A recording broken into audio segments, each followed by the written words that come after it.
What's your opinion on fitness influencers on social media? Ooh, this is okay. So I am with one of the best fitness trainers in Toronto in this amazing gym, and I have a few questions with him. So without further ado, what's your name? Jordan. Jordan. What's your last name? You got a last Jordan name? Joseph. Jordan Joseph. I actually like that name. It has a nice flow. So, what inspired you to become a fitness trainer? That's a great question. Yeah. For me, fitness was always like in my life, I would say, because I used to play sports growing up. What sports you played? I used to play basketball growing Basketball, up. And I used to okay. do a lot of track and field.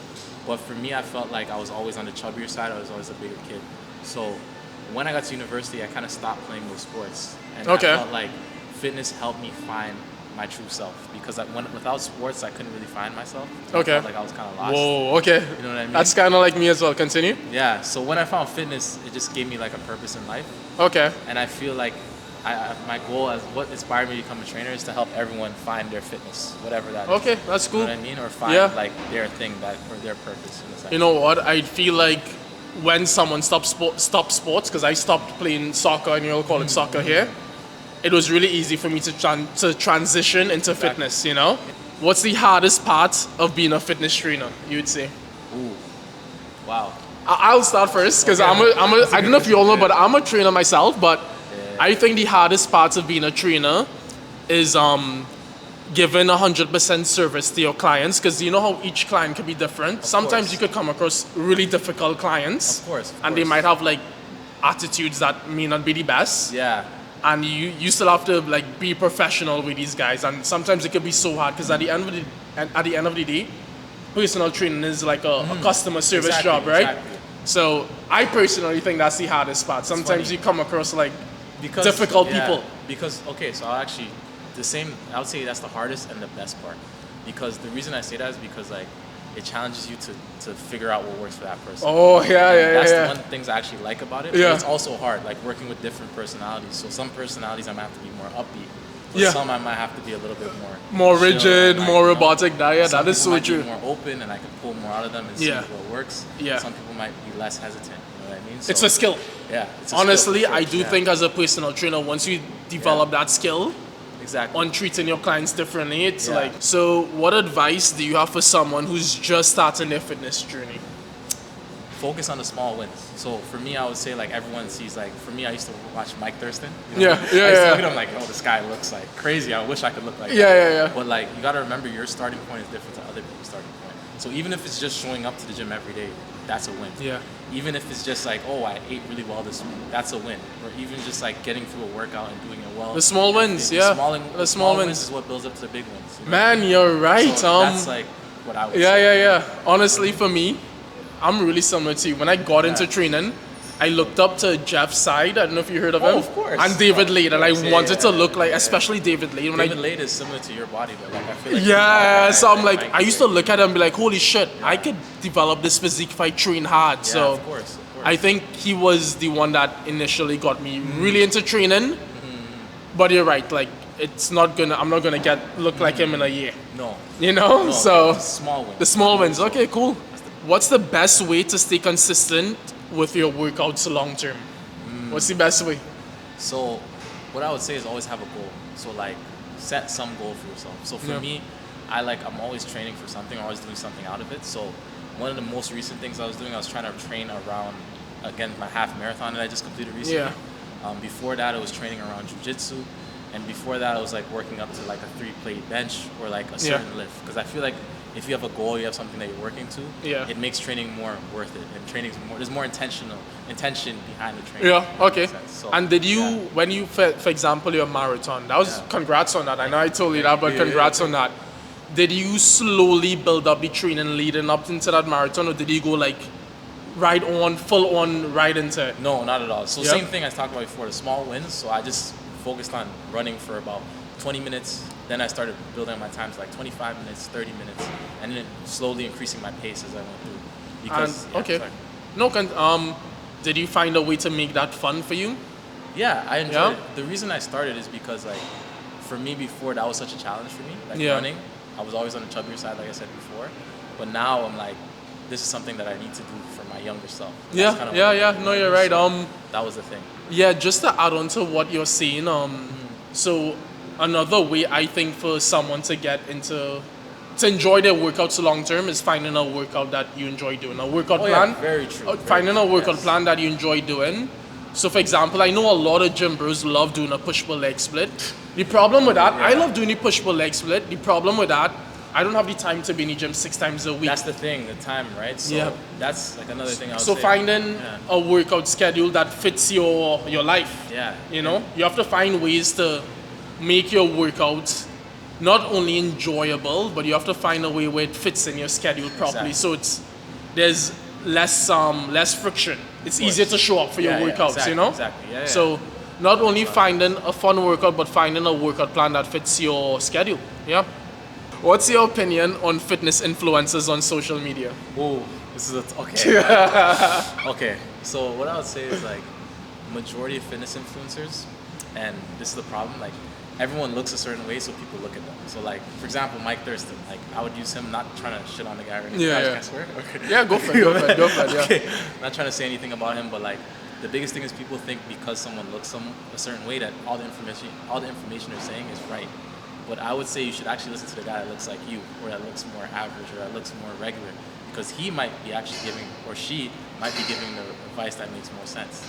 Yeah, that's a good one. To add on that, there's a minority of fitness influencers that you should probably pay attention to when it comes to advice. Another thing I would say too is like look at what they lead with. Do they lead with their body, or do they lead with valuable facts that help you in terms of training? 100%. Right? So, unfortunately, people tend to listen to the fitness influencers that have a good body. Exactly. Yeah, that's literally what the fitness industry is built off of. Listening to people that have good bodies. But unfortunately, when you have a good body, that does not necessarily mean you're given good knowledge, right? So but I see how it could be like misinterpreted. Yeah, 100%. Yeah, 100%. I want to look like that guy. So. Yeah. No, right on. Well, you know what? We just touched on this. Do you think gym culture prioritizes aesthetics over health? Most definitely. Yeah. Most definitely. Well, of course, most people. Why did you start going to the gym? Because I wanted to look a certain way. I don't give a fuck about health. Yeah, of course. Like, now I do. Now I do.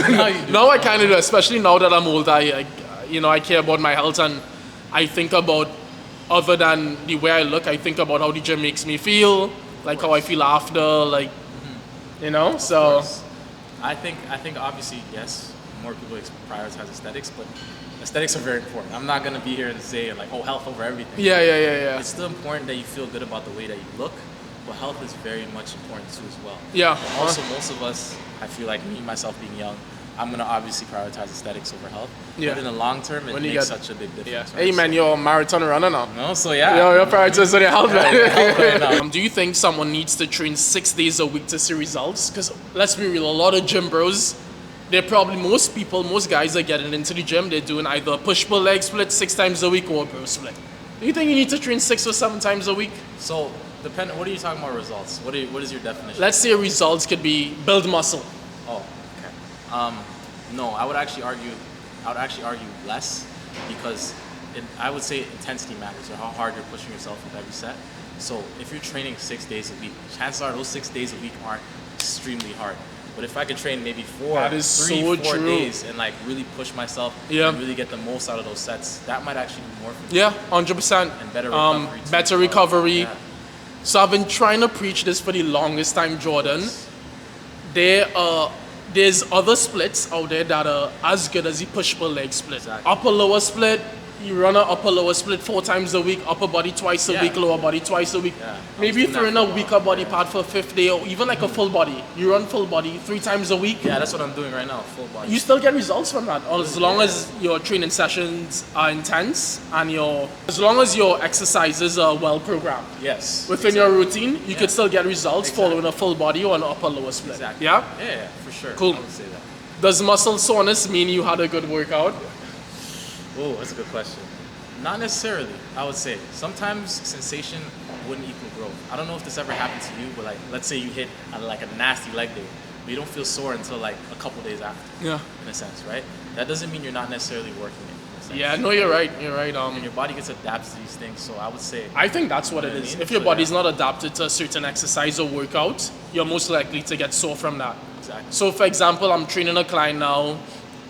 post, like, let's say I see him like today, 2 days later, he comes in again and he's like, oh, Mika, I didn't feel sore. Like, I think we need to push the weights. And I had to tell him, like, bro, like, just because you didn't get sore, that doesn't mean we didn't have a good workout, you know? Exactly. Yeah. So, even though I must say, like, I do still enjoy the feeling of being sore. Yeah, even though I know, you feel accomplished. I feel accomplished. So even though I know it doesn't mean I had a good workout. So, if you're just getting into the gym, do you think you could benefit a lot from a personal trainer?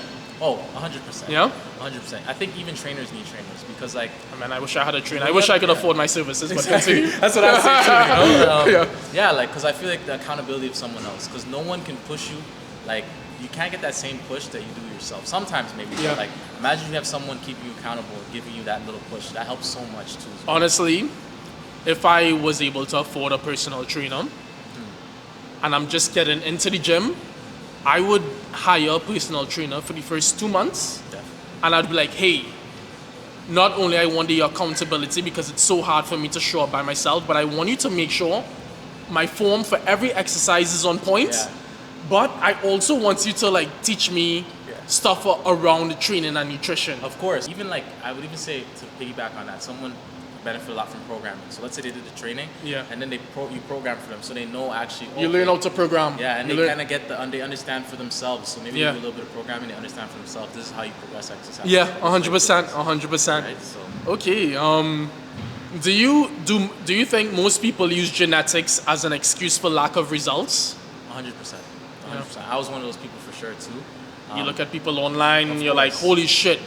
He looked like this because of genetics, not because he trained for 10 years. Yeah, like I'm be like, oh, this guy has abs, but like for me to get abs, I would have to eat like way less. Yeah. Like some people are born short, some people are born tall. Yeah. I think we have to work with what we have and not compare, and that's a hard thing for me too because I've always like compared myself to people and been like, oh. Social media. We're in the age of social media, so it's really easy to get stuck in that trap of comparing yourself. So that's why I personally these days I like to consume social media with a grain of salt. Of course. Yeah?